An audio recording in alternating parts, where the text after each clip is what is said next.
嚟到利烤島參加觀光巴士遊利烤大自然之旅就係最方便嘅選擇。呢一趟觀光巴士行程大約3小時，會帶我哋環繞島嶼嘅南半部，成人票價大約係3300日元，建議提前喺中谷巴士官網度預約。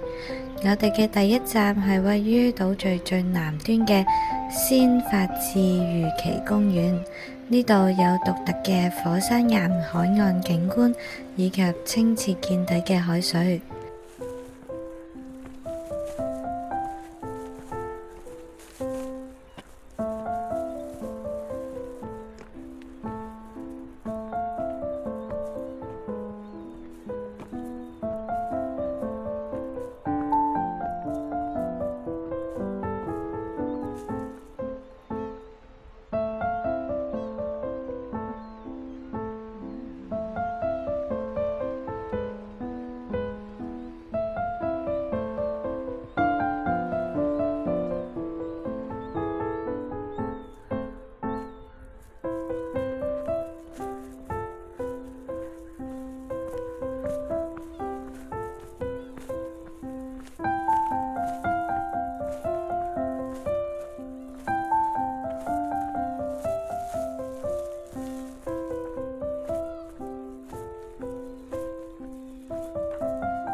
跟住巴士就帶我哋嚟到島上面最大嘅湖泊奧塔多馬尼沼，呢度就係遠眺利烤富士絕佳嘅地點，風景如詩如畫。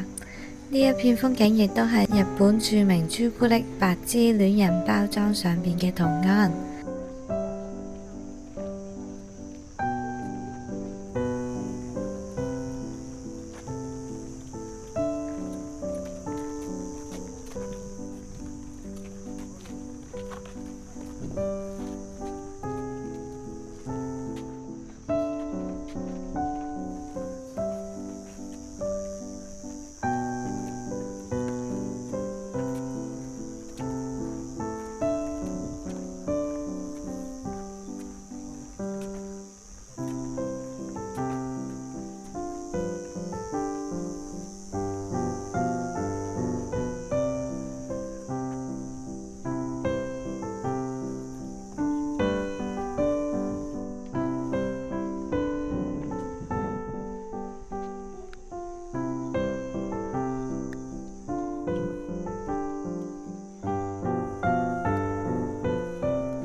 仲有呢度亦都可以品嚐新鮮嘅烤乾貝啦，或者係昆布雪糕。